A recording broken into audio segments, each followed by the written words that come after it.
Kill、Karate、Mortal Kombat、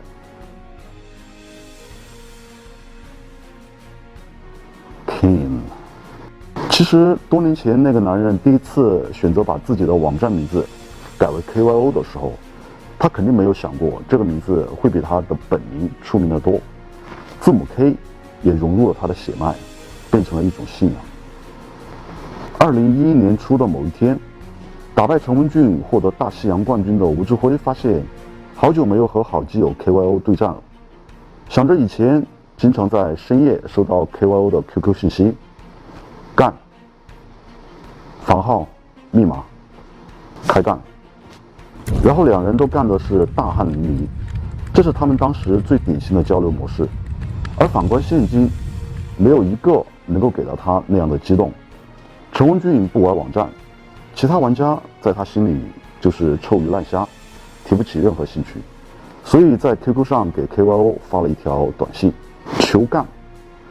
这时他盯着 KYO 黑白的 QQ 头像，猛然发现距离上一次 KYO 登录已经很久了。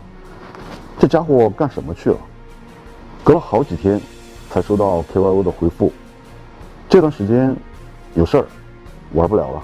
看着这短短的几行字，吴志辉并不知道这对于他意味着什么，没多想，关闭了对话框，出门斗地主去了。距离吴志辉称霸拳皇97届已经过去了很久，和那些胜利屠龙的少年一样，最终自己都变成了恶龙。以前在吴志辉眼里，恶龙是秦红，是陈文俊，是新一小孩。然而他没有意识到，新的恶龙已经住在了自己的身体里。由于没有人能和自己形成竞争，吴志辉开始做一些让人匪夷所思的事情，就像秦始皇把皇位传给了对管理国家一无所知的秦二世一样，他能做的就是横征暴敛。由于吴志辉君临天下的态势，每次比赛都没有什么悬念，大家也看得索然无味。没有比赛，没有开枪，有的只是吴志辉和一线对战抢10让6、让7、让8，甚至连论坛和贴吧都只能讨论一些和拳皇无关的花边新闻。整个拳皇97陷入了一个低谷。而这时的吴志辉甚至给自己起了一个网名，叫做麻烦开枪。然而并没有人和他开枪，所以他常常以假赛、代打之类的手法诱骗别人开枪。然而被发现后呢，就是无休无止的争议、谩骂、攻击。但是当一切争端都以吴志辉的麻烦开枪作为威胁来解决的时候，一位救世主的出现就成了迫在眉睫的需要了。然而彼时还没有一个有潜力的玩家出现。不过拳皇97届看起来虽然风平浪静，但其实更像是在酝酿一场史无前例的变革。而在翻天覆地到来之前，有一个人算是催化剂。自从开枪沈阳未果，被陈文俊打得退出97之后，就几乎没有 TT 这个人的踪影了。不过他的接班人何池倒是突然崛起。其实何池和 TT 也算是不打不相识，早期何池在当地打败了所有玩家，为所欲为。这时有人告诉他，打败一些虾兵蟹将没用，打赢最厉害的那个再说吧。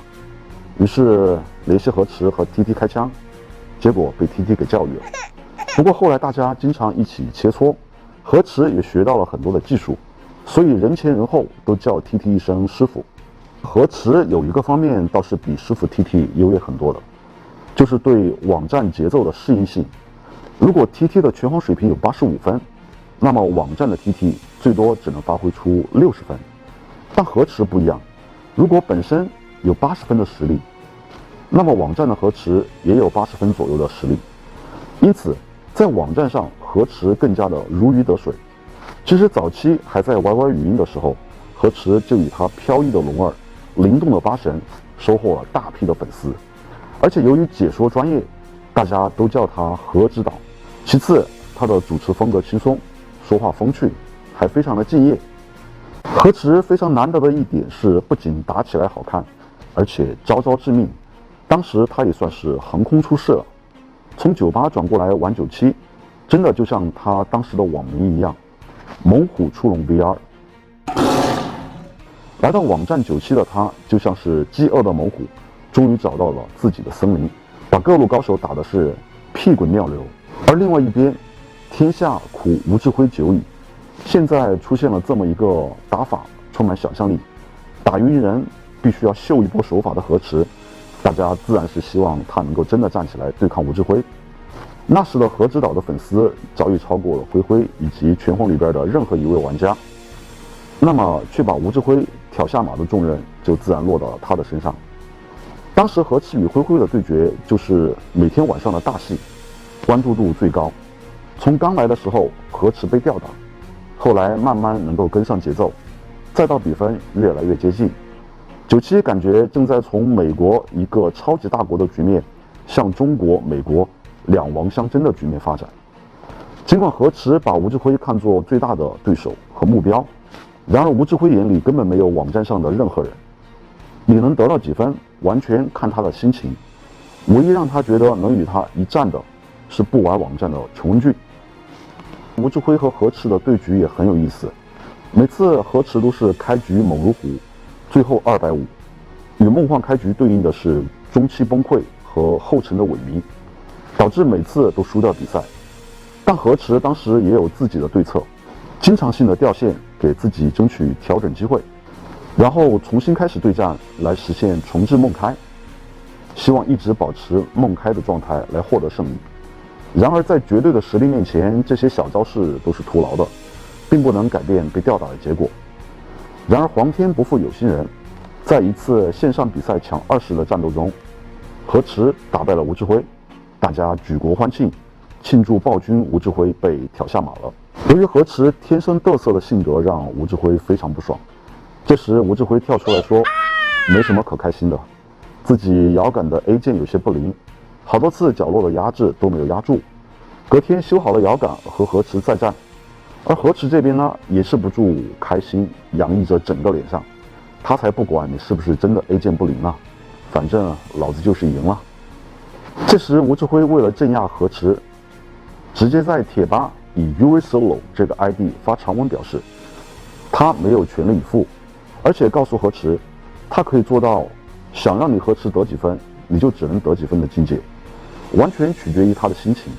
如果不相信，他们就连着10天抢10，他会让河池一场也赢不了。果不其然，过了1天，吴志辉直接打了河池一个20-4。河池赛后说，你们别老是怂恿我打吴志辉了，如果觉得自己牛逼就上去自己打吧，让他神乐排头和你打。当时吴志辉神乐排头的先人模式就是无解的存在，这个模式帮他打爆了秦红、陈文俊、新颖、叶枫等一票高手，只要神乐排头就是满血模式的吴志辉了。而8神排头呢，很多人都是可以和他打一打的。这个模式的胜负手就在于排头的神乐，只要第一波打赢了对方的8神，那么后面神乐仗着气多，面对对方2发人物都是有巨大的优势的。套路呢，就是一顿 CD 反击把你弹到角落，然后利用神乐强大的压制力把人打破防打晕，然后一套带走。这一套打法算是重庆神乐的传统手艺了，在当时也是影响了很多人。当然后面发生的事情呢，一一验证了吴志辉的话，两人就在万众瞩目下连续抢10场大战下来，河池果然一场都没有赢。然而赢了好牛逼，输了 MNP， 一直都是河池的特色，这样的性格也是他吸粉的关键。而且他一赢就嘚瑟，一有优势就羞辱对手，了一个叫云南王陈露的马甲去挑战各路高手，所以有很多网友就让河池来判断到底是谁。河池看完一次录像就隐晦地说这人是吴志辉。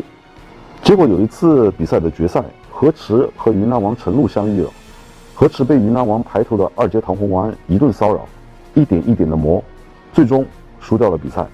赛后河池心态爆炸，表示这人绝对是吴志辉的马甲，如果不是直接叫他爸爸。吴志辉当然矢口否认了，而且还发文反驳说那人不是我，你爱信不信。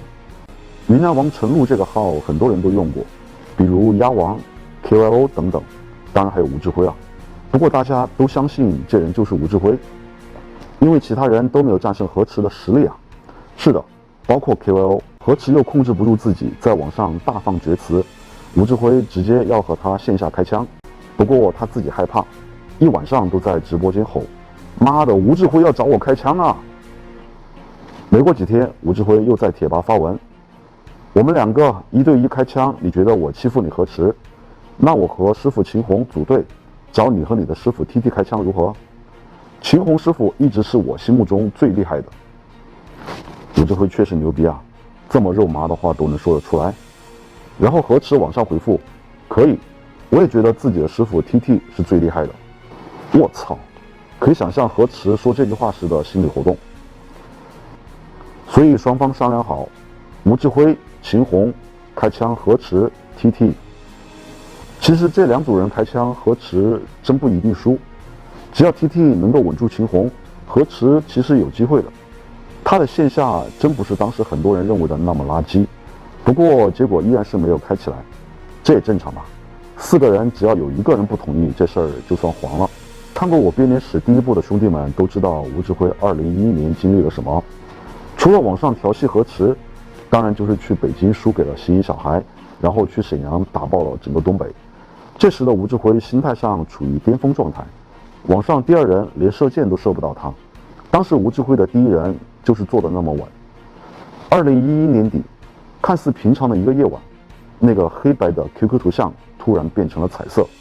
随着头像的跳动，一条熟悉的信息映入了吴志辉的眼帘：“明天有空吗？玩几把？”